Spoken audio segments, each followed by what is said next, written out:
Hello, and welcome to another episode of the Many Faces of Cancer podcast. I am your host, Melissa Grosboll, and joining me today is the lovely Nancy Novack. Nancy was diagnosed with stage 4 ovarian cancer back in 2004. And through her experience, she created Nancy's List, which is an immense resource website for anybody going through any kind of cancer, which has resources just for everything. So I'm really excited to dive in and have her share all of that with you. So welcome to the show, Nancy. Thank you. It's wonderful to be with you. I am so glad that you are here. And we were talking before the show. So you are living in Austin right now, Mhm. but your heart is still in California.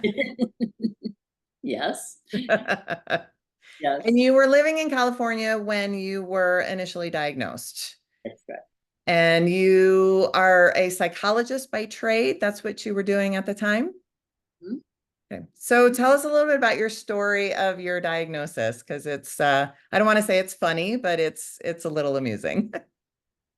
Yeah, it's a little amusing. Oh, that's a great way of saying it. Okay, well, 2004, which is 20 years ago, I was having some pain in my abdomen, and I was headed for a trip to LA from San Francisco Bay Area where I lived. And my cousin, who was going to travel with me, said, "I'm not going until you get it checked out." And I went, it's okay," but it didn't go away. So I went to my internist and said, "No, this is what's going on." And she sent me immediately. Oh, she first examined me and then immediately sent me to a CAT scan. Well, I admit to my naivete about any of those things. Like, what's a CAT scan? And so I went down and I waited and waited like you do for the results. And then she came in and said, "Do you want the good news or the bad news?" And I said, "Well, I want the good news." Oh, I forgot this part. I went in saying, "I think I have an appendicitis attack. So can you check me out?" And came back and she went, "The good news, bad news. The good news is you don't have appendicitis." "Oh, terrific. Thanks so much, doctor." I'm walking out the door, ready to go off to LA. And she said, "Just a minute. You need to hear the bad news." I don't want to hear the bad news. She said, "You have stage 4 ovarian cancer. It's metastasized to your liver, and we're setting up surgery right now for you." I went, so, well, revealing my naivete, I said, "Oh, thank goodness it's not appendicitis." And so, what's stage 5?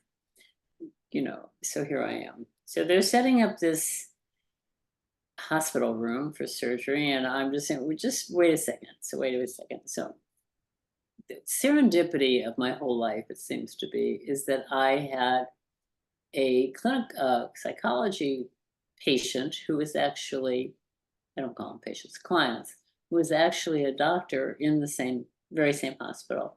And I had to call him to tell him that his appointment that afternoon was canceled. But I didn't want to tell him why.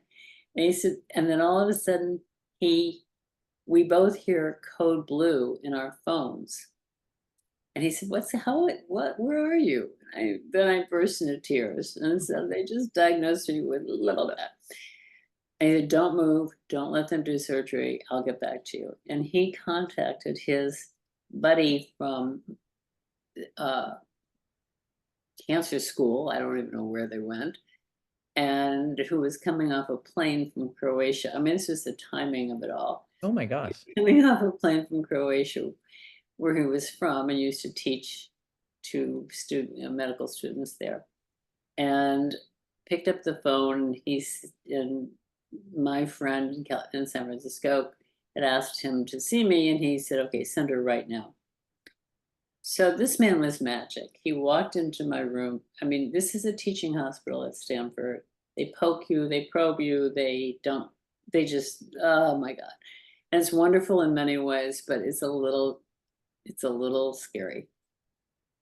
And this man walked in, and it's at 8 o'clock at night. By that, all my friends and family were in the room. And I said, "Who might you be?" And you need to know that it's okay to be poked and probed sometimes, but it's not that much fun No, when I would imagine not. it was scary. So I said, "Who might you be?" Because he looks a bit like Santa Claus, and I thought he might have something to tell me. And he said, "I'm your doctor." Well, that began an amazing relationship because one of the things, and the first thing he said to me was, your diagnosis is not good. Your prognosis is not good, but I think I can help you, and I am with you. Mm, And I think the words "I am with you" for me in my life have now become the most powerful words on the planet. It's just, it says more than "I love you." It's "I am with you." And when he said that, the sincerity of it all, it just was bursting through.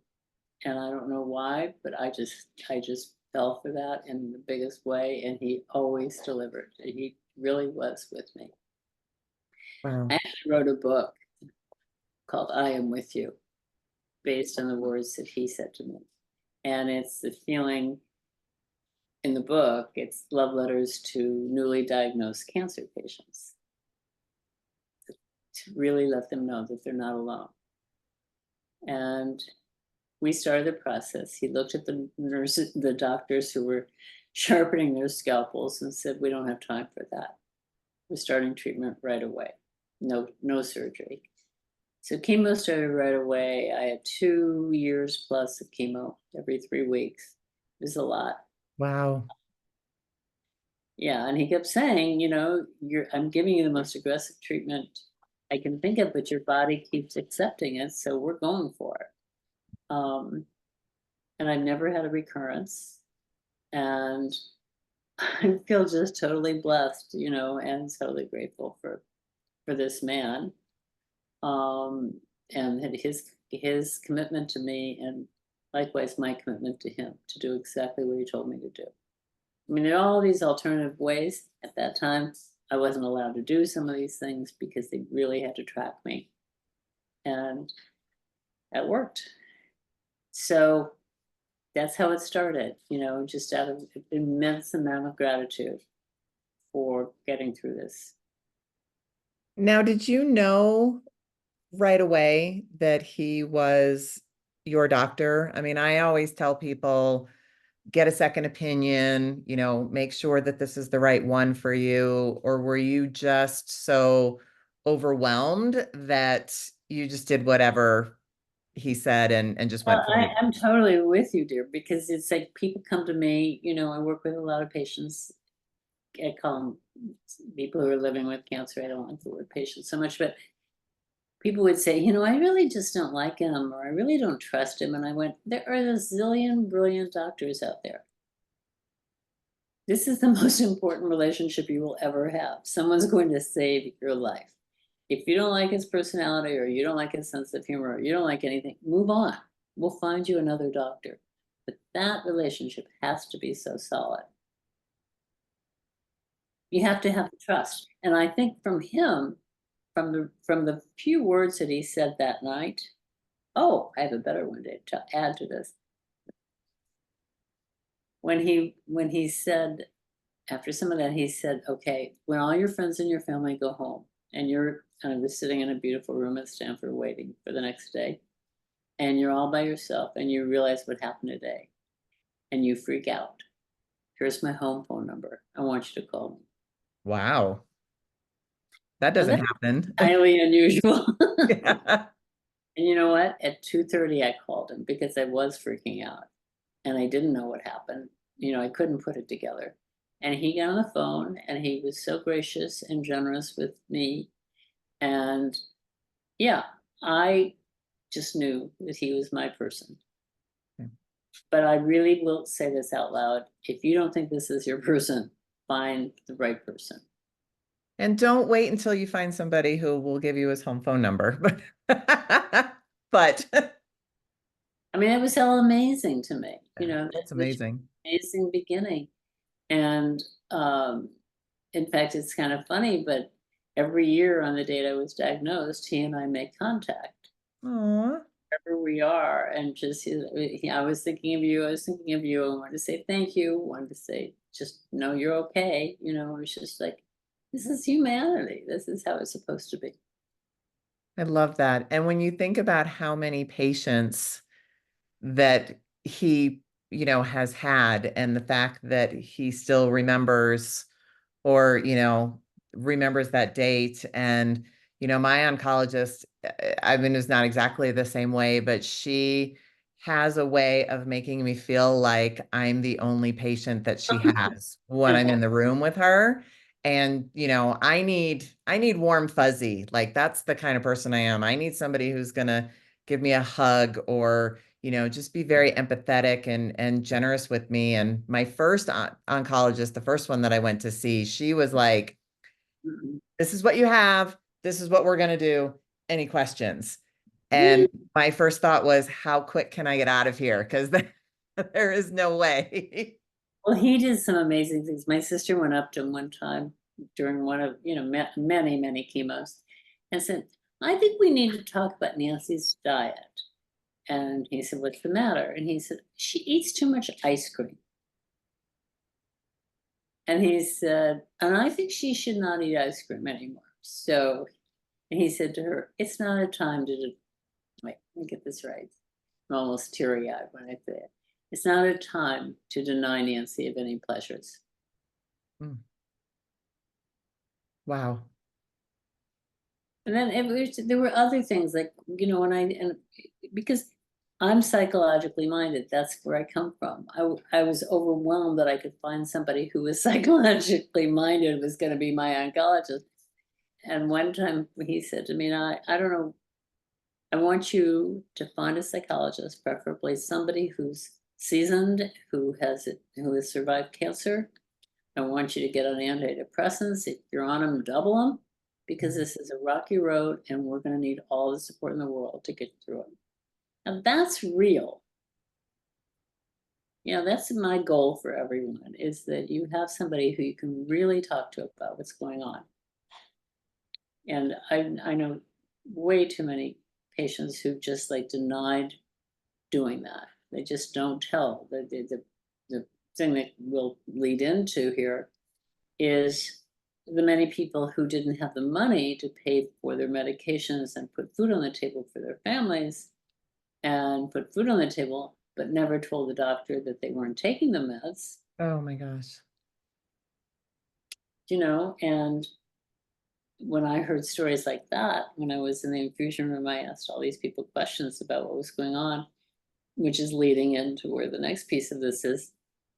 And the fear of not having money to pay their bills was so huge. One man, and finally, when I made the decision about my next step in my life, said to me he was considering suicide because he thought he was a financial burden to his family. And when I heard that, it was just, this is not acceptable. It's not acceptable in this country for sure, but it's just not acceptable.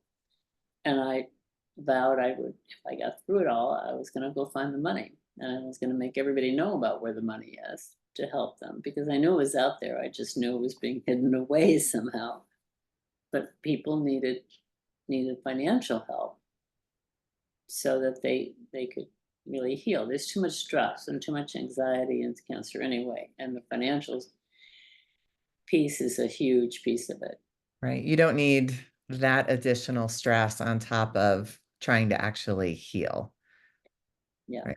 So All right. that's how really Nancy's list started, of just, I was just going to go find resources, and I don't stop. That was years ago, and I just keep going. And they're not just financial resources anymore. It's all kinds of different levels of resource. So tell me how you got started with Nancy's List and kind of the basics of what it is. Nancy's list keeps morphing from one thing to another. Okay. How did it start? When I started, I was like, I was going to find the money. That was I'm finding the money. I know it's there. We can't be that bad. And then it turned into, and it always turned into, it just kept changing. It's like, it's living in this precious little town outside of San Francisco. And all of a sudden I had 4 or 5 women come to me independently. They didn't know each other, and they were in their 30s, and they ate kale, and they went to yoga every day, and they did everything right, and their friends were getting cancer, mostly breast cancer, and they were flipping out, and they just had to do something. They just didn't know what to do, and they had already eaten. They were living the right lifestyle, but it wasn't enough. So I had them all to dinner, and I served kale. And I said, okay, what do we want to do? Let's just brainstorm. What can we do to make a difference? So in typical 30 fashion, they said, let's give a party. And oh no, I did one step behind that. I said, I want to build a community, and I want it to be magnificent. And I want all these people in this little town that we live in to be part of it. So we gave this party, and of course, they're in their 30s, they know everybody. There were 600 people at this party. Wow. And I said something, it's going to take a village, and I want you to join me in making it. And I passed out clipboards and said, I'll walk your dog, I'll bring fresh food, I will drive you to treatment, I will, and we just like overnight got organized like that. And not only did they sign up, but they showed up. And they did all these things, and they did more. And there were these teenagers who I gave them all this wonderful cancer kitchen cookbook, and they would make these fabulous meals and bring them to the family and stay with the family for dinner and tutor their kids and walk their dogs and just be part of their family for the entire year, and sometimes longer than that. It was that part. I mean, the rock stars were doing concerts to raise money for families in need. I mean, these little kids in Montessori schools were making garlands and get well cards, and we decorated the hospitals and brought presents at all the holidays. I mean, it was just a whole community effort. Wow, that's beautiful. It was really beautiful. And we had tons of publicity. It was just so much fun. And these kids were superstars. They were doing it, and they felt it. And one parent said to me, you're teaching my child about philanthropy in a way I never could. And they were doing it. And as far as I know, it's still in action. So that happened. And then we moved a little bit, and that's still, I don't know if it's going on as much as it was, but they moved away from California. But the next piece happened when these 2 kids came to me in therapy and said, didn't know each other, 2 days in a row, little 12-year-old girl who had been adopted from Mexico. And her father had died from cancer, and her mother was going through her second bout of cancer. And she's tears rolling down her face, if my mother dies, will I be an orphan again and sent back to Mexico? Oh, You got it. You're just like yeah. me. And the little boy, who was the same age, the next day showed up and said, my mother's going through cancer. My father's drinking like a fish. I need your help to make him stop. I'm afraid I'm going to lose both of them. And I said, this is not okay. This is not okay. So I started what was called Nancy's Club, which was for the kids who were living with cancer, were diagnosed with cancer, or who loved someone with cancer. And we had adventures every weekend. And it was so sweet. We'd go adventures. We were in the Bay Area, and we've had tons of publicity again. And we were getting tickets to all the sporting events, and getting tickets to all the theater performances, and going on these major Audubon hikes. But we just, every weekend, these little kids had something to look forward to. That they were just kids. They weren't cancer kids. They were just kids. And they became best friends, and they all went to cancer camp together. And but the thing they loved the most was sailing. So practically every weekend, somebody had donated the crew and the boat, and we took these kids sailing. Wow, that is beautiful. Yeah, the sailing to them was the same as Canada. I can do it. I can do it. And they loved it. And on my website, you can see pictures of their faces of these happy, happy kids. And I could tell you sweet stories, but it'd probably make you cry. But I Mm. mean, they were so, this was so perfect for them. And is It, this still going on? Is Nancy's camp still going on? it was Nancy's club. Nancy's It's not Club. really going on, and that's my sadness because I would love to be doing it. It didn't work here. It's a special kind of community that would respond to that. Gotcha. And they all did. I mean, we were just loading up these kids with happy times. And they would say, when I'm on the boat, I forget I even have cancer. Well, I And know that there are other organizations and stuff now that do similar things, and that's, I think, is part of how Nancy's List has evolved into just resources all around the country and the world versus just in the Bay Area, correct? right. And I've helped other communities set this up in their communities. Another thing is that's wonderful for these kids is there are so many cancer camps. Paul Newman started this whole thing about camps for special needs kids. They're fabulous camps. And I'm really encouraging all these kids and their families, because they're family camps, sibling camps, kid camps. I mean, it's not just cancer, but it's predominantly cancer. And it's so powerful for these kids to go on the zip line and say, I can do it. And I think it transfers to their whole relationship to their illness and the strength that they experience when they're going on the zip line. I don't want to ever go on a zip line. Well, it's But I also, mean, you said, for kids who have parents with cancer or somebody in their lives with cancer, not necessarily they have it themselves. well, like there's a whole organization, Camp Keesum, which is run by it's college students, and it's all across this country. There are probably 50 or 70 different units everywhere, and they do a similar kind of camp. But these are for the kids whose parents have cancer. Okay, So I mean, we're working on getting it covered, just because those kids need help. absolutely. Those kids really need it. But I love the fact that most of these they're all free. These little rural areas all over the country spend their year raising money so that they can give kids a cancer experience. And I've met with so many of them, and I go, who are these people? They are just magical. They're so into doing this. Somehow somebody got hooked onto it, and I promote that. I promote a lot of retreats for all kinds of people. The women who have breast cancer are running out there and doing fly fishing Mhm. in Colorado too. Yes, I am actually an alternate. I was chosen as an alternate for one of those events, and I don't know if I will get to go or not, but I'm hopeful. Right, but there are fabulous ones for uh, young. What do I call them? Anyway, the younger people, the 30s and the 20s and the 30s people, they have camps for them, but they have camps for women, they have camps for couples, they have camps for kids.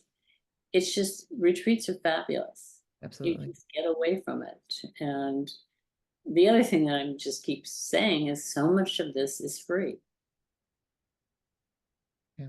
That's one of the things that I was not really in the cancer space at all before I was diagnosed, and just seeing the generosity of people and taking something that maybe wasn't available to them and creating it to be able to give back to others. Like it's like nothing I've really ever seen before, and it is just so humbling to see all these people out there, trying to make a great experience for people going through cancer. Well, I think you get kind of overwhelmed with it. Mm. I think it's just like it's really says so much about the human spirit and about who we can be as a culture if we really do the right things. It's enough to get the people their money when they need it for their rent and all these other things, but to give them these experiences, to give them a lot of what I like is wish fulfillment and make a wish and all these things, which bring amazing things to these children and families that they would otherwise not have. So I mean, that's the good news of cancer. Right. There is good news. There are Yeah, blessings, yeah. But I think especially in this world where there, negativity makes the news and, all of that sells. Just to know that there are people out there who are doing good is just amazing. Mhm. And I think it's something that needs to be told, the story that needs to be told about who we are as people. Absolutely. And just Um, So you also have resources on Nancy's list for other things, like not just camps and retreats, but I mean, and I know the list is very, very, very long. But can you just kind of maybe give like the highlights of the categories of things that people can find on Nancy's list? okay, I'm going to give you that right now. Um, One of the things I've been working on, and it's complicated, but I'm still going to do it, um, is declining practitioners and healing centers in all our nearby communities so that we can go and get yoga classes or acupuncture or whatever else and for healing professionals to know about as well as cancer patients. So it's a huge trajectory. Out of my mind doing this, quite honestly, of identifying those people, writing up profiles for each of them, where they work, how they work, who they are, with big long profiles, so that people will see how much what's available in their communities and will, if you're looking for, I mean, and the lucky part for us right now is that so much is virtual. So you want to do a chair yoga class, for example, because it's really easier than getting down on the ground. Um, you don't really need to be in the same city as your chair yoga. You don't even have to go. You can do it online. You Mhm. can do it through this list, and it's huge. It's got a couple of thousand people already on it, and we're going. But I mean, if you want to know about aromatherapy, I have 19 people I'm looking who can teach you about aromatherapy. Provide you with information. So that's a big deal, and I can't stop myself. I keep doing it, but these are really special people, and I write a profile about them and make it easy, I hope, for people to access that information. Um, And that's it's good. free, right? Well, some of these people, I thought the Well, whole the thing, information is free. yes, I had wanted everybody to volunteer, but that didn't last for long. But I also break it down by um, different diagnoses and support in the community in the whole world on each of these diagnoses that we're dealing with, and uh, specific populations. Like there's a huge chunk of children and teenagers and whatever, and different ethnicities. So it's pretty good, and I have a big thing on camps for kids, of course. I love that. That is, I've been, really just looking through it and just looking at all the different categories, and it's broken down by state, it's broken down by category. It's just, I highly recommend anybody going through this to check it out for anything that you need. And, it's all about community and feeling less lonely and knowing that, people out there are with you, Exactly. just It's so like your important. book. Yeah, it's really what it's about. It's like we're not alone. And my mission statement is no one will ever go through cancer alone. That is beautiful. Absolutely beautiful. So I always ask to all of my guests, so what is like one big piece of advice that you would give to someone who's just starting a cancer journey, who is in the midst of a cancer journey, based on your personal experience, based on, everything you've been doing for the past 20 years? What would I do first? Sure. So first, um, I, I breathe. Let's try to really breathe. I mean, that's the honest truth because it's an overwhelm when you get diagnosed. I think everybody would say like that. That wasn't what I thought was going to happen. My experience is like many other people. It's like, what? I thought it was appendicitis, and you're telling me it's cancer, stage 4 cancer. What? And I So, think that'll always be burned into people's minds where they were, what was going yeah, on when they got that diagnosis. yeah. Yes. And you can imagine the entire scene. It's like what? Um, I would gather my people.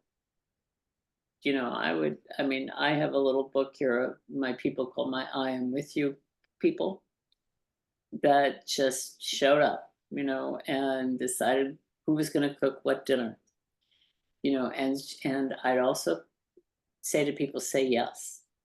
It's so hard to say yes sometimes for us, to anybody who says, I'm bringing you over chicken soup. Yes, Thank you. because yeah, and getting into, I mean, you just said it, getting into this attitude of gratitude for the compassion, for the purpose that so many of these people who are working in the cancer world are offering up to your healing. It's sometimes mind-boggling. It sometimes brings tears to your eyes as these strangers, I call them the angels in my midst. I Yeah, love that. yeah. Who are they, and what's their story that they are so generous and so gracious, and it's just, I think that's the way I got through it. Everybody said to me, "Did you sit under a special tree in Africa? Did you do something? Did you take some magic potion?" And I said, "I just think I opened my heart. I think that's what happened. It's just opening my heart to all that I could handle. I mean, receiving some of this, and I'm not a voodoo guru. I mean, I am a little bit, but I'm an old hippie. But it's like just letting that all in is big, and I think it's pretty profound when we do this and accept the blessings. That makes sense. Yeah, absolutely. I love that. We don't have to go through this alone. No, Right. we're not alone. We are so not alone. All right. So where can people find you if they want to reach out to you? Reach me. Here I am. Nancy at nancyslist.org. Okay. NANCYSLIST.org. Okay. I think you'll find a lot of information. I'm really available. There's a section, contact me, call me, ask me questions. I can help. This is my life's work. This is what I'm supposed to be doing. Wonderful. Well, we'll definitely put that in the show notes as well as Nancy's list, and then a link to be able to order your book if people want to Yeah, order your it's book as on, well. on the website. There's a whole thing where it said, I'm looking at it right. I am with you at the top of the website. Okay, good. So it's on your website as well. Okay, awesome. Well, thank you so much for joining me today, Nancy. This was absolutely beautiful. I have loved our conversation, and I am so looking forward to spending more time with you. Great. Wonderful. Thank you All for right. having me. Have a Thank you. great rest of your day. You too. Bye-bye. I know.